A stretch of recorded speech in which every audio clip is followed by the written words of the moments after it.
Friends, இன்றைக்கி நம்ம செய்ய போகிற டிஷ் என்னென்னு பார்த்தீங்கன்னா கொத்து பரோட்டா. இதுக்காக நான் பரோட்டா ஏற்கனவே சுட்டு ரெடியாக வச்சுருக்கிறேன். எப்படி செய்கிறதுன்றதை நம்ம இப்போ பார்க்கலாம். உங்களுக்கு பரோட்டா எப்படி செய்கிறதுன்றதை நான் உங்களுக்கு இன்னொரு வீடியோவை நான் போடுறேன். ஃபஸ்ட்டு தோசைக்கல் எடுத்துக்கோங்க. அதில் கொஞ்சம் எண்ணெய் விட்டுக்கோங்க. ஃபஸ்ட்டு கருவேப்பிலை போட்டுக்கோங்க. நல்லா பொரியட்டும்.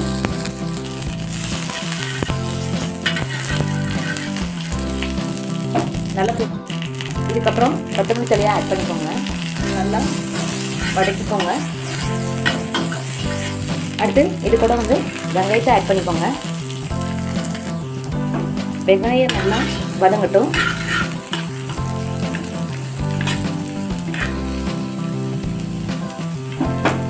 பாருங்கள் ஃப்ரெண்ட்ஸ், வெங்காயம் நல்லா பொன்னிறமாக வதங்கிடுச்சு.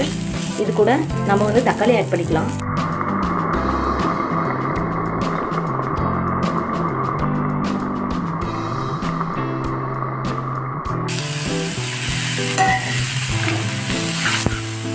கொத்து பரோட்டா கடையில் வாங்கணும் தேவையில்லை, வீட்டிலே ஈஸியாக செஞ்சிடலாம். கொத்து பரோட்டா செய்கிறதுக்கு ஒரு 5 மினிட்ஸ் ஆகும். தக்காளி நல்லா வதங்கட்டும். தக்காளி நல்லா வதங்கிடுச்சு. இப்போ நம்ம முட்டை இது கூட ஆட் பண்ணிக்கலாம்.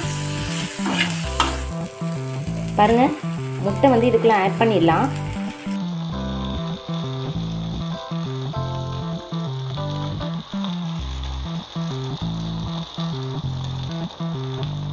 இது கூட நான் 2 முட்டை சேர்த்துறேன்.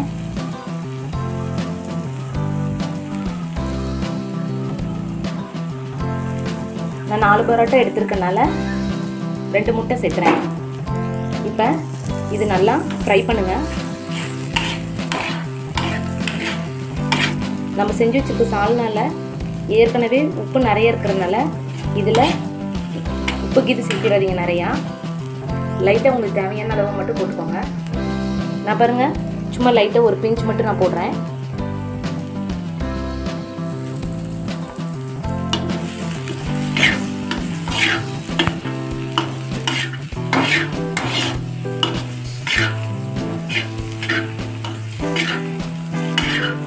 இது நல்லா ஃப்ரை பண்ணுங்க.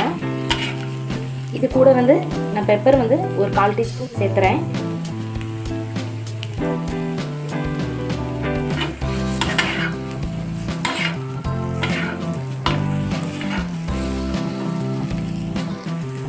இப்போ ஹோட்டல் ஸ்டைலில் செய்கிற மாதிரி நீங்களும் முட்டையை நல்லா உடைச்சி விடுங்க. இப்படி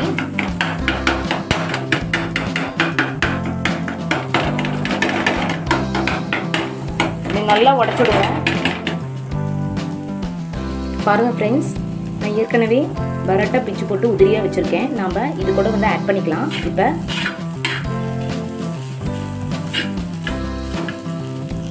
நாலு பரோட்டாவை பிச்சு போட்டிருக்கேன்.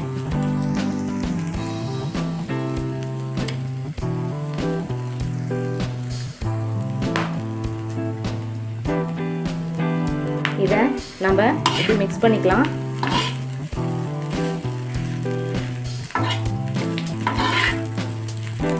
ஈவனாக மிக்ஸ் பண்ணிவிட்டு லாஸ்ட்டு நம்ம குழம்பு ஆட் பண்ணிக்கலாம். ஃப்ரெண்ட்ஸ், இப்போ பாருங்கள், நல்லா ஈவனாக மிக்ஸ் பண்ணிட்டேன். நான் இப்போ பரோட்டாக்காக செஞ்சு வச்சுருந்த சால்னாவை நாம் இது கூட ஆட் பண்ணிக்கலாம்.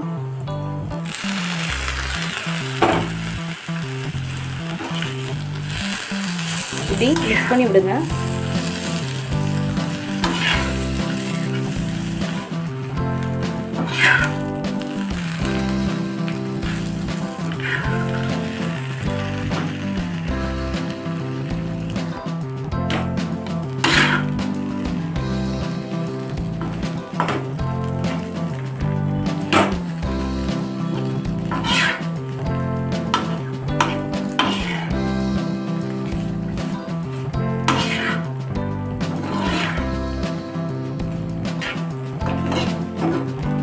இப்போ பாருங்கள், கொத்து பரோட்டா ரொம்ப தண்ணியாட்டம் இல்லாமல் கரெக்டாக ஈவனாக நான் மிக்ஸ் பண்ணி வச்சுட்டேன். ஃப்ரெண்ட்ஸ், ஃபைனலாக இந்த மாதிரி ஒரு கப் எடுத்துக்கோங்க, இல்லை ஒரு டம்ளர் எடுத்துக்கோங்க. இந்த மாதிரி இருக்கணும். அப்போ தான் நம்ம பரோட்டாவை இப்படியே தட்டும் போது நம்மளுக்கு உதிரியாக கிடைக்கும். நம்மளுக்கு மிக்ஸ் பண்ணும்போது நல்லா சின்ன சின்னதாக இருக்கும். ஏன்னா நம்ம பிச்சு போடும் போது பெருசாக இருக்கும். இப்படி நம்ம கொத்தி விடுறதுனால நம்மளுக்கு ஹோட்டல் ஸ்டைலில் கிடைக்கும்.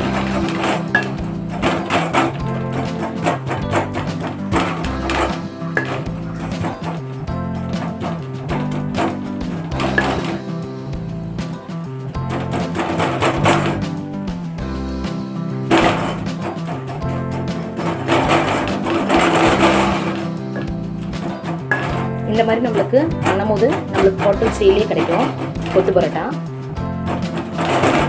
உங்களுக்கு கண்டிப்பாக ஒரு ஃபுல் வீடியோவில் பரோட்டா எப்படி செய்கிறது, அதனோட சால்னா எப்படி செய்கிறதுன்றதை கண்டிப்பாக நான் உங்களுக்கு ஒரு ஃபுல் வீடியோ போடுறேன்.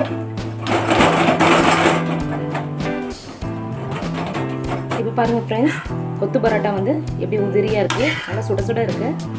என்னோடய சேனலை பிடிக்கும்னு நான் நம்புகிறேன். ஸோ லைக் பண்ணுங்கள், ஷேர் பண்ணுங்கள், வீட்டில் செஞ்சு பார்த்துட்டு எப்படி இருக்குன்றதை கமெண்ட் பண்ணுங்கள், மறக்காமல் சப்ஸ்கிரைப் பண்ணுங்கள். தேங்க்ஸ் ஃபார் வாட்சிங்.